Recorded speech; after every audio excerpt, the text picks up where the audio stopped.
Hello everyone, আমি অনির্বাণ। আমাদের channel আপনাদের সকলকে স্বাগত। আজকে এই ভিডিওতে কথা বলবো যত কাণ্ড কলকাতাতেই এই সিনেমাটার ট্রেলার নিয়ে। তো চলুন ভিডিওটি শুরু করা যাক।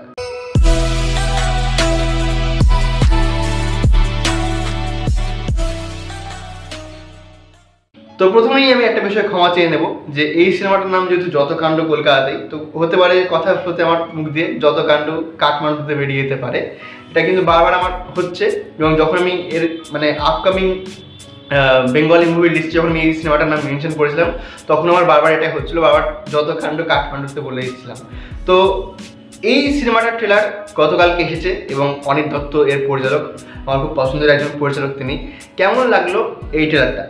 দেখুন, আমি যখন আপকামিং বেঙ্গলি মুভি লিস্টে এই সিনেমাটার কথা বলেছিলাম, তখন বলেছিলাম আমি খুব এক্সাইটেড আছি সিনেমাটা নিয়ে। এমন না যে এক্সাইটমেন্ট কমে গেছে, কিন্তু আমি এই ট্রেলারটা দেখে এই ট্রেলারটা থেকে কিন্তু আরও অনেক বেশি কিছু আশা করেছিলাম। কেমন লাগলো এই ট্রেলারটা? এক লাইনে যদি বলি, খুব যে ভালো হয়েছে তেমন নয়, এবং খুব যে খারাপ হয়েছে এমন নয়, একটা মডারেট টু গুড ট্রেলার।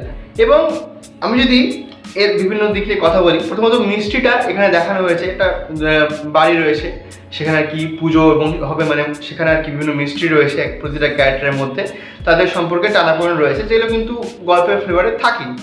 তো এখানে একটা মিষ্টি রয়েছে যেটা আর কি আপনি তৈরি হচ্ছে।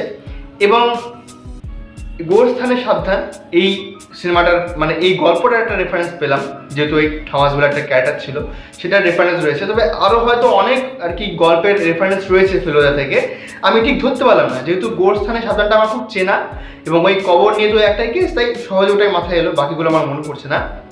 কিন্তু রেফারেন্সটা এখানে আশা করি বিভিন্ন যে গল্পগুলো রয়েছে ফেলুদার, সেখান থেকেই তুলে আনা হয়েছে, এবং সেগুলোকে খুব সুন্দরভাবে হয়তো ইউজ করা হবে, এটা আমার মনে হয়। তো দেখুন, যতই আপনি ফেলুদার গল্পকে একটা অন্যান্য ধাঁচে প্রেজেন্ট করার চেষ্টা করেন, সেখানে যদি সেই গোয়েন্দা ফিলটা না আসে, তাহলে কিন্তু খুব মুশকিল। এখানে গোটা ট্রেলার জুড়ে আবির আর তার যে অ্যাসিস্ট্যান্ট রয়েছে, তাকে যেন বিশেষ খুঁজেই পেলাম না। কিছু কিছু পোর্শনে তারা আছে, তাদেরকে মোটামুটি লাগছে। আবিরকে তো অ্যাজ ইউজুয়াল ভালো লাগে। মুশকিল হচ্ছে কি, যে আবিরের ওই বাদশাহী আংটি দেখেছি, তাই তাকে তো ফেলুদার মতো হালকা হালকা লাগছে। কিন্তু সমস্যাটা হচ্ছে যে যেহেতু আবিরকে আমরা বেশি ব্যোমকেশ রূপে দেখেছি, তো ওই ব্যোমকেশের কথা আমার মাথায় ঘুরছে। তবে একটা সিনে দেখলাম যে আবিরকে এখানে তোপসে বলা হচ্ছে, ওই যে সাবাস তোপসে কথাটা, যেটা কি তোপসের উদ্দেশ্যে বলা হয়, সেটা ইউজ করা হয়েছে। এবার এটা কী জন্য ইউজ করা হয়েছে আমি বুঝতে পারলাম না। হতে পারে যে এখানে আবিরের চরিত্রের নাম তোপসে, আবার হতে পারে যে এই যে প্রেজটা যে ফেলুদা বলে যে সাবাস তোপসে, সেটাকে হয়তো একটা রেফারেন্স হিসেবে ইউজ করা হয়েছে, এমনও হতে পারে। তো আমার এই ট্রেলারটা মোটামুটি একটা বেশ ভালো লেগেছে। তবে ওই যে বললাম যে মিস্ট্রি ফ্লেভারটা আমি আর একটু চাইছিলাম, আর একটু যদি মিস্ট্রি ফ্লেভার থাকতো, তাহলে কিন্তু ট্রেলারটা জমে যেত। হ্যাঁ, দেখুন, আপনি সৃজিত মুখার্জির প্রেজেন্টেশনগুলো দেখুন, বর্তমান যে ফেলুদাগুলো রয়েছে, একটা বেশ মজা আছে। তার মধ্যে একটা কিন্তু যে এই যে ফেলুদার কাজ আসছে, এই যে নামটা রাখা হয়েছে যত কাণ্ড কলকাতাতেই হোক, বা যেহেতু বলা হচ্ছে যে সেই ফেলুদার রেফারেন্স করা হচ্ছে, তো আপনি যদি সেই বিষয়টাকে ঠিকমতো প্রেজেন্ট করতে না পারেন, তাহলে কিন্তু মুশকিল। এবার ট্রেলার দিয়ে পুরোপুরি জাজ করতে পারছি না, কারণ বহুত সিনেমা এমন হয়েছে যে ট্রেলার দিয়ে আমরা খুব আর কি বলেছি যে ভালোভাবে ব্যর্থ হয়েছে। অতএব পুরোপুরি জাজ করা যাচ্ছে না।